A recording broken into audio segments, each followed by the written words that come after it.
Hello मेरे प्यारे बच्चों, क्या हाल चाल? बढ़िया साहब। तो आज के इस वीडियो में हम 12th फिजिक्स के धारिता चैप्टर के सबसे ज्यादा महत्वपूर्ण टॉपिक का निपटारा करने वाले हैं। सबसे ज्यादा महत्वपूर्ण इसलिए रसगुल्लों क्योंकि ये जो टॉपिक है यानी समांतर प्लेट संधारित्र की धारिता एक ऐसा टॉपिक है रसगुल्लों जो हर साल क्वेश्चन पेपर में जरूर टपकता है। आप पिछले कई साल के क्वेश्चन पेपर को अगर आप उठाएंगे रसगुल्लों तो ये टॉपिक आपको जरूर दिखाई पड़ेगा। बल्कि ये इतना ज्यादा महत्वपूर्ण है कि कभी कभार अगर 5 से 7 सेट बनते हैं तो सभी सेट में इससे रिलेटेड क्वेश्चन को घुमा फिराकर जरूर पूछता है, इसलिए इसको इग्नोर बिल्कुल नहीं कर सकते। बहुत ही प्यारा टॉपिक है और उतने ही शानदार तरीके से आज हम इसका निपटारा करने वाले हैं। चलिए देख लेते हैं कि कैसे इसका पोस्टमार्टम करेंगे, ठीक है ना। चलिए ये बच्चों क्या है, आपको एक संधारित्र दिखाई पड़ रहा है तो स्टार्टिंग में आपको लिखना क्या है, ध्यान से समझिएगा कि माना एक संधारित्र। देखिए संधारित्र होता क्या है, तो हमने बताया था एक ऐसा निकाय जिस पर आवेश को संचित किया जा सके वो संधारित्र होता है। तो माना एक समांतर प्लेट संधारित्र की दो प्लेटें X तथा Y हैं। क्या लिखेंगे बच्चों कि दो प्लेटें X तथा Y है, ठीक है ना, और इनके बीच की जो दूरी है वो क्या है, D है। कि माना प्लेटों के बीच की दूरी D है। फिर आगे लिखेंगे कि जब प्लेट X को आप PQ RS MN कुछ भी मान लीजिए, है ना, जब प्लेट X को धन आवेश दिया जाता है, जब इसको हम धन आवेश दिया मतलब दे देते हैं बच्चों, ठीक है ना, तो क्या होता है कि उतनी ही मात्रा में प्रेरण के कारण यानी प्रेरण जो घटना होती है उसके कारण Y के भीतरी सतह पर ऋणावेश उत्पन्न हो जाता है तथा उसके बाहरी सतह पर धनावेश उत्पन्न हो जाता है। चूंकि जो Y का सिरा ये बाहरी सिरा है वो किससे, पृथ्वी के साथ जुड़ा है, इसलिए जो ये सतह होगी वो निरावेशित हो जाएगी। इस प्रकार दोनों प्लेटों पर समान व विपरीत प्रकार के आवेश स्टोर हो जाते हैं यानी संचित हो जाते हैं। बात समझ में आई? हमने क्या बोला बच्चों, क्या लिखना है, फिर से एक बार सुन लीजिए कि माना समांतर प्लेट संधारित्र की दो प्लेटें X तथा Y हैं, ठीक, जिनके बीच की दूरी क्या है, D है। फिर आगे लिखेंगे कि प्लेट को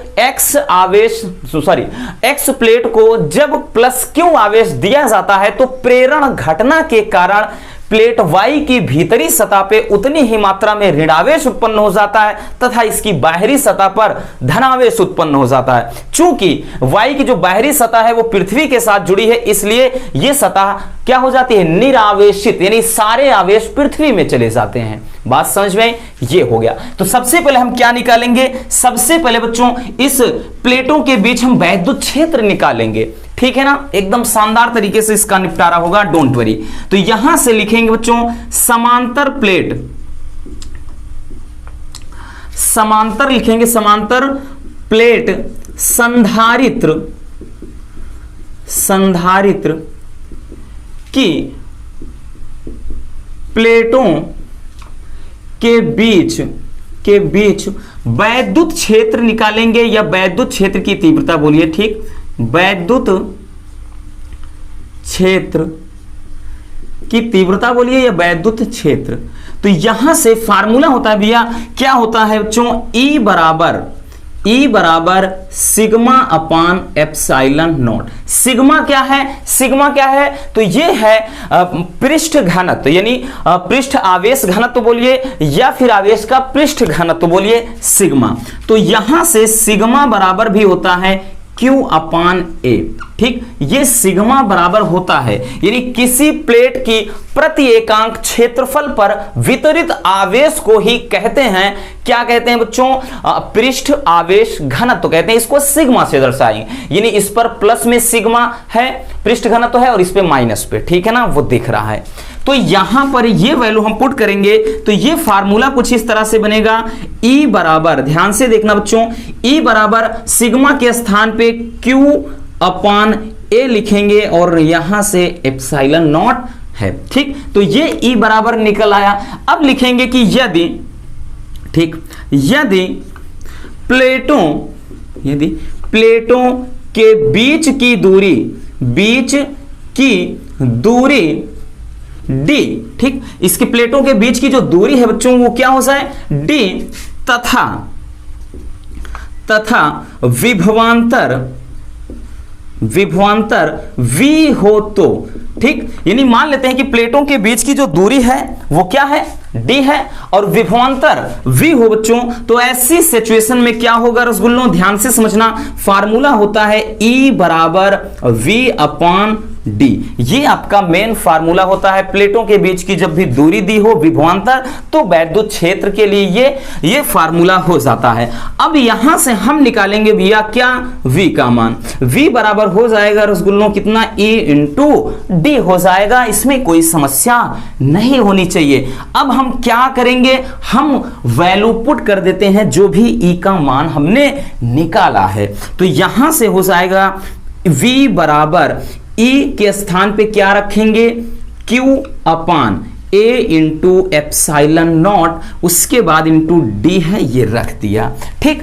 अब ध्यान से समझना बच्चों, ये V का मान निकल आया। अब हम निकालेंगे संधारित्र की धारिता, संधारित्र की धारिता निकालेंगे, ठीक। तो संधारित्र की धारिता C बराबर फार्मूला क्या होता है, Q अपान V होता है, ये हमको पता है, ठीक। तो संधारित्र की धारिता C बराबर Q अपान V। फिर यहां से अब देखिए इस पे हम वैल्यू रख देंगे, यानी C बराबर Q, तो भाई Q रहेगा ही, अपान V के स्थान पे पूरा का पूरा मान रख देते हैं Q upon A into epsilon not into यहां से D हो जाएगा। भाई किस Q से Q का निपटारा हमने कर दिया बच्चों। अब क्या हो जाएगा, तो यहां से होगा C बराबर, देखिए बटे का बटे है तो ये ऊपर चला जाएगा, यानी एप्साइलन नॉट A या A इंटू एप्साइलन नॉट लिखिए, कोई दिक्कत नहीं, अपान का D, ठीक। तो यही क्या हो जाएगा, संधारित्र की धारिता के लिए आपका व्यंजक हो जाता है। अब एक चीज यहां से ध्यान देने वाली बात यह है बच्चों कि जब भी परावैद्युतांक दिया हो, ठीक है ना, यदि, ठीक, लिखेंगे यहां से थोड़ा स्टार बना के समझ लेते हैं कि यदि माध्यम का, ठीक, माध्यम का परावैद्युतांक के हो, जब माध्यम का परावैद्युतांक के हो तो ये फार्मूला कुछ इस तरह से बन जाता है, C बराबर K into epsilon not A upon D, ठीक। जब K का मान दिया हो, K का मान कुछ दिया रहेगा तब जाकर के ये, बाकी हमें पता है कि निर्वात अथवा वायु के लिए K का मान 1 होता है, ठीक है ना। तो ये चीज ध्यान से समझना, आपका फार्मूला ये है। बाकी K का मान अगर जब देगा तब ये जाकर के आपको ये लिखना, क्योंकि ये न्यूमेरिकल में काम देता है, ठीक है ना। तो ये रहा संधारित्र, समांतर प्लेट संधारित्र की धारिता के लिए सूत्र का व्यंजक, ठीक। आपको दिक्कत होती है, ट्रिक के माध्यम से याद कर लीजिए, EVC पहले बताया था, पहले E का मान निकालना है, V का मान निकालना है, देन C का मान निकालना, ऐसे आप याद करेंगे बच्चों तो इजीली निकाल सकते हैं, ठीक है ना। तो बस आज के इस वीडियो में इतना है। वीडियो कैसी लगी कमेंट बॉक्स में जरूर बताइएगा। कंजूसी नहीं बबुआ, बिल्कुल कंजूसी नहीं करना, एक प्यारा सा कमेंट छोड़ देना, क्योंकि आप लोग भी प्यारे रसगुल्ले हैं तो कमेंट तो कर दिया करो। आगे मिलते हैं किसी और ऐसे मजेदार वीडियो के साथ। वीडियो पसंद हो तो प्लीज वीडियो को प्यार से एक लाइक जरूर कर देना। Love you, bye bye, take care. और हाँ, इसको स्क्रीनशॉट कर लीजिए।